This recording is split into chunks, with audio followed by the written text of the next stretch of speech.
Hey Internet, it's Anarchy in the 603 with another postcard from your friendly neighborhood anarchist. The audio is crap, the thoughts are half-baked, and yet here we are. So, I am a person who lives every day with chronic pain. Every day of my life, I wake up, and they have that thing where, they at the doctor's office where they ask you level 1 to 10, worst pain you've ever experienced being a 10. I wake up every day at a 5 at minimum. I don't go to the hospital for anything less than an 8 or a 9.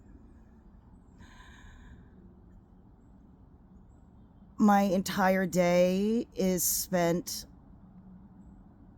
centered around how much can I accomplish, what will my body allow me to finish, what goals will I have to put aside for now in order to make it to the end of the day or the end of the week. And some days it's precious little. I'm currently fighting a disability case, and I have been fighting it for some years now.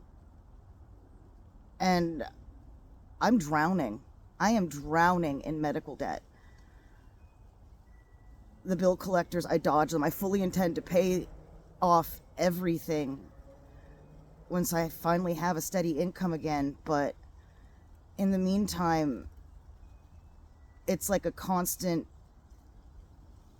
buzzing in your ear of dodged responsibilities and shame and suffering and wondering what you can give up next in order to keep going. I've been lucky that I have a good support system here at home. And I'm lucky that I have a great support system and some very kind and generous friends that help keep me going with financial donations so I can keep going. And I do what I can to give back. And of course, in the meantime, I create my art and I read and I study. I don't sit stagnant. Just because I am disabled doesn't mean that I am useless, doesn't mean that I am without purpose or without goals or without desires. But the constant cruelty of the system that I find myself under keeps those goals and desires out of my reach, and the fighting to get the disability supports that I need leaves me in a limbo where I can't get too better. I can't do too well. If I am thriving too much at any point in this journey back to health, I'm going to lose everything that I've been fighting for, that I haven't even got yet. And it's something my therapist and and thank God, my therapist, I've been seeing my therapist for 3 years. My therapist has an extensive background in complex PTSD and trauma, and yet she has never seen a case quite like mine. I had to fight and search for 3 months to find her, and it was only through my EAP and the diligent work of the temporary doctor that I was assigned by them, and him reaching out to my therapist that he had heard of from a colleague, asking her to please take me on, because he had never seen a case like mine with trauma as profound as mine, and with a survival story like I have of what I had had to overcome just to make it to adulthood. And he begged her to take me on, saying, well, telling her my story, and she didn't have any room in her patient roster, but she took me on anyway. And I have a bill with her that is thousands of dollars, because every single copay, she knew I couldn't pay it, and she's just been letting it build, and she's still been seeing me. And if it weren't for her, I probably wouldn't be alive talking to you. My 2 dozen subscribers, just about, if anyone even sticks around to watch any of this.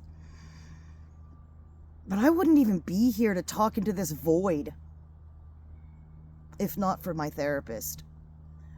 And I talk with her about it, back around the egg to the point. I talk with her about it all the time. Now, I'm not allowed to get to better, because if I lose this disability fight, then I'm back to pushing and punishing my body and my mind further and breaking myself further in an attempt to maintain substantial gainful employment. But for how long? Until my body is further destroyed? Until, I don't have to use a mobility aid yet, but what?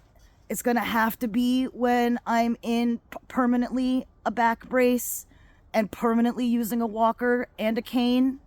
These are things that I have to use sometimes now. But is it going to have to be when I have to rely on all of them all the time? How much do I suffer? How much must I suffer? My first dissociative episode, the first time I experienced trauma so profound that it put me into a literal out-of-body experience, was when I was 3.5 years old. My second one happened before I was even in school. Third one happened, and they kept on happening before I was even an adolescent.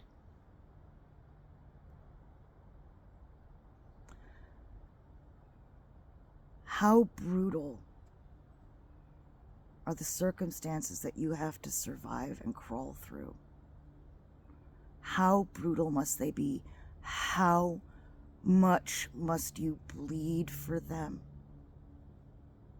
to sit there and say, yes, I've gained enough satisfaction from your pain to give you a fraction of what it is required to survive in this economy, to live. Now, I'm lucky. I'll be getting SSDI if I win this fight, but I've got friends who are on SSI, and that caps out at $943 a month. That's for someone who is fully and permanently disabled to the point where they have not even been able to put in enough work credits to get more of a disability insurance return. Tell me, could you, with your bills as they are right now, without support, pulling yourself up by your bootstraps, could you pull yourself up by $943 a month? And now that's not counting SNAP, of course. That's about $260 for a single individual right now, if you're getting the max amount.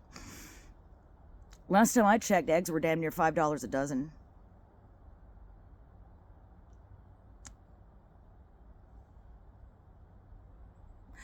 I don't condone what Luigi Mangione did. I don't. Not on a human level, obviously. Yes, Brian Thompson had a wife and kids. You know, so do a lot of people who die because their health insurance was denied. I know people who have walked themselves to the hospital because they can't afford another EMT drive. I know people who have foregone healthcare. When my father died, my brother was my brother who passed away this summer was fully and permanently totally disabled by complications from diabetes. He was going blind, he had nerve damage, and yet Nebraska didn't have the Affordable Care Act, otherwise known as Obamacare. Yeah, let's not forget Obamacare is the Affordable Care Act under which so many million Americans get health care and might not anymore sometime in the next 4 years if the current presidency has their way. But my brother, Nebraska didn't have expanded health care at the time under Obamacare, the Affordable Care Act.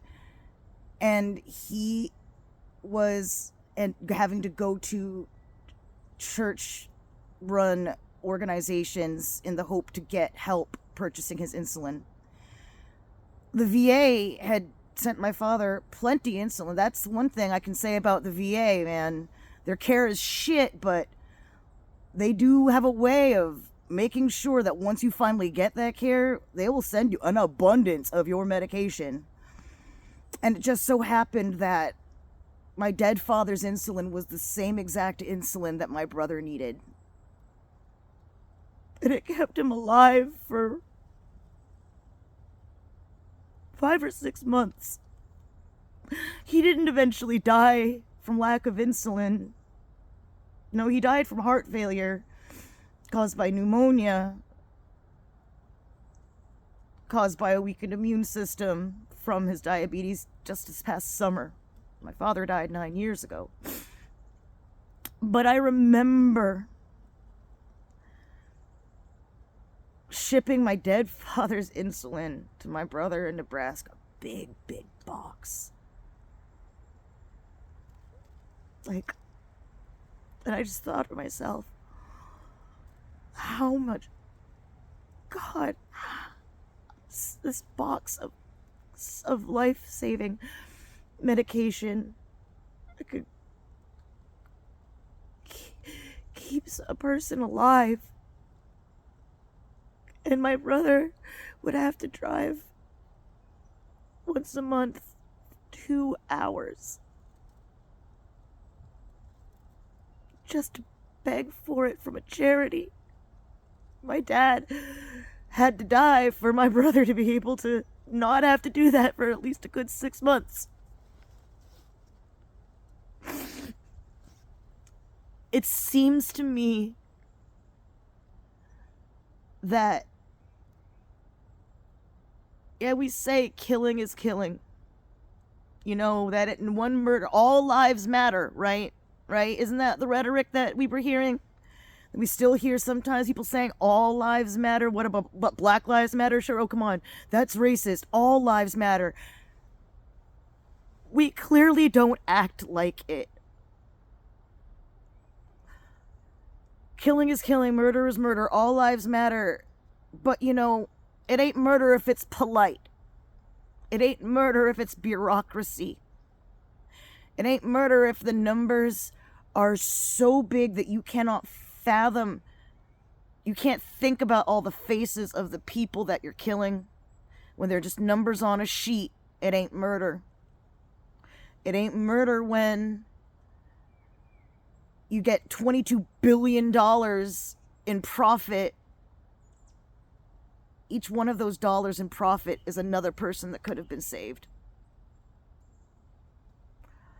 Do I condone murder? No, I don't. There are genocides currently going on all around the world right now.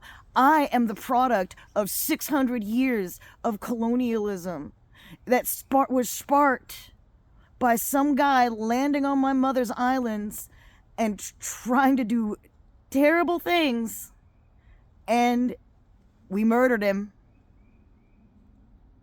And it sparked off 600 years. How many hundreds of thousands, how many millions of my mother's people have been murdered over the years? But we call it Spanish-American War. We call it World War II. We call it the Spanish colonization of the Philippines. We call it the Philippine-American War. We call it a failed dictatorship propped up, by a that was followed by a revolution that was followed by more failed dictatorships that are a product of colonization. We call it all kinds of shit, but we don't call it murder, do we? No, we just call my mother's country a third world country. What Luigi Mangione did was murder, yeah. But what Brian Thompson did every single day is no less a homicide. It's a homicide on a mass scale, and it's not even for any ideology better, bigger, grander than the American dollar. That's kind of fucking sick, if you ask me. Do I condone murder? No. But I sure as fuck understand it. And frankly, I'm honestly surprised in this country where we have more guns than people. I'm surprised that Brian Thompson was the first. And I'm not surprised that the guy who did it had right-wing ideologies. Everyone was like, oh, there were leftists who were disappointed dude wasn't a leftist. And I'm like, motherfucker, why would you want him to be one of us? I'm an anarchist. It's in my goddamn channel name, my channel that nobody watches. But I don't do it for anybody but me. It's in my channel name. I invite discourse about anarchism. I welcome it because I want to dispel the thought cloud that's around it, that what people think anarchism is sure as fuck ain't what it is. How many times I've been told what an anarchist is by people who ain't me, I have no idea. About as many times as I've been told what an autistic is by people who ain't me. Anyway, getting past the point, the fact is, why would we want him to be one of us? We already look bad enough when we're just trying to save people from suffering. A rising tide lifts all boats is essentially what we're trying to do. But it's the right wing that has most of the guns, dudes. It's right-wing folks who tend to do the most mass shootings. Why was anyone surprised that this very, that the adjuster, the hot shooter, the whatever, the CEO assassin, whatever the fuck you want to call him, why is anyone surprised that he was a vaguely libertarian tech bro? He came from means. He went into the field that he went into. There's a certain mindset that percolates in that crowd. Why is anyone surprised? Again, he was just the first one who was determined enough to do it. And America, we are, if anything, a bunch of fucking lemmings when it comes to an idea. Yeah, dude was the first, but I guarantee you he probably won't be the last. But the next one probably won't be so precise.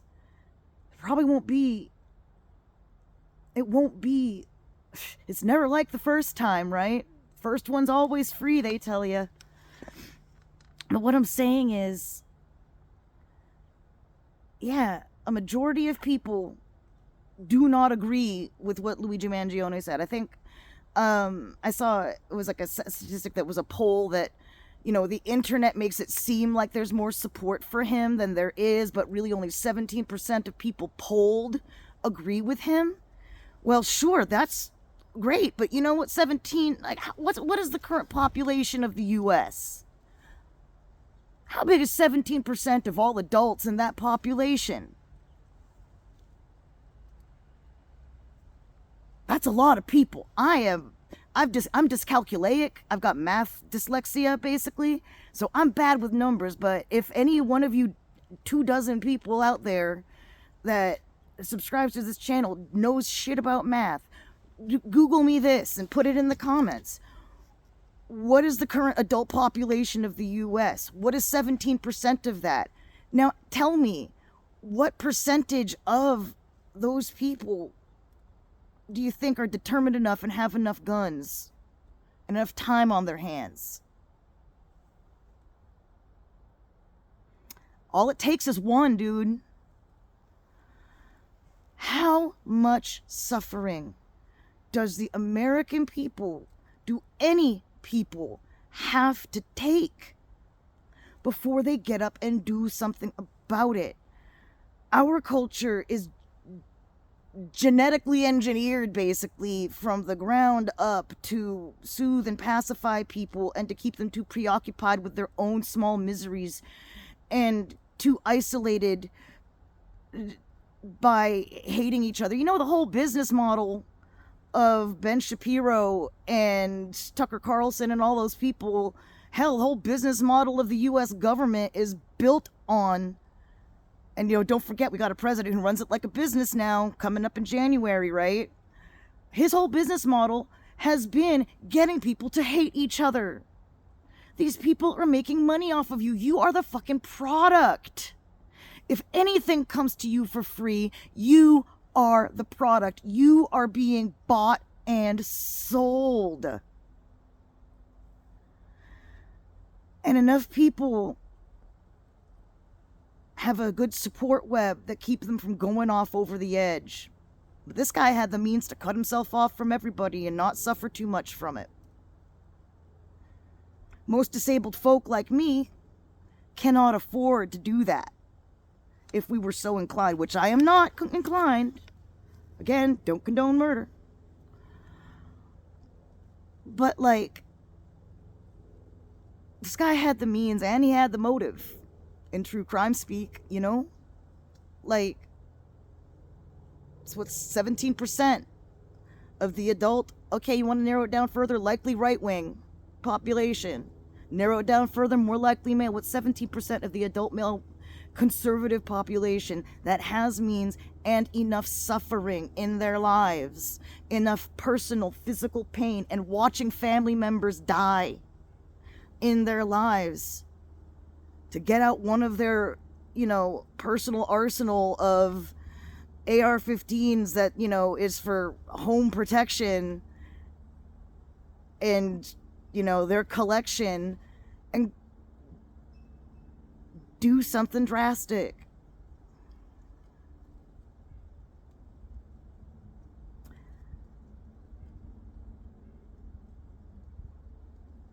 People in this country love a message, and they love theatrics. But what they don't love is actually getting together and doing something about it as a people. I've always said the hyper-individualism in this country, not only does it baffle me, but it's going to kill this country. People fear anarchists, right? That they think that we're all about burning everything down. We're trying to build something better. We have the daring to think about a better future. An individualistic society, they're going to think about lone wolf shit, alpha male shit, sigma male shit. They're going to think about, John McClane and Die Hard and fucking Dirty Harry and whatever. I don't know, John Wick. See, finally, I'm old. I had to go backwards with my references before I could go forward. But yeah, a collective society. Why are people so afraid of what people can do when we come together? Why would we rather have the lone wolf that goes in and shoots everything up? How much suffering is it going to take till any of this changes? I don't have the answers to that, But all I can say is, whatever's going to happen next, I don't think it's the future that I would want for us. I just wish that collectively we could all agree that we've just all had enough. Political will comes from when enough people force it to be a hot button talking point. Don't let them tell you what the real crisis is. Crisis at the border, etc. You know, like, we have enough suffering here. Don't let them tell you what the talking points are. Make things be the talking point. Don't let them steer the conversation. There are more of us. We don't have to do it by killing folk.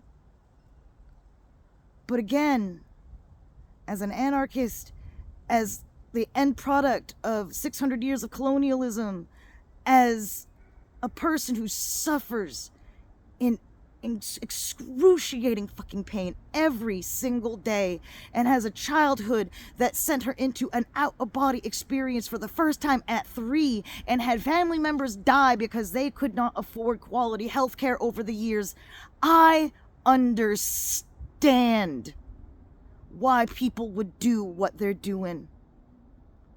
Again, I sure as fuck don't condone it. But I do get it. And I think a lot more folks out there get it than they'd like to admit.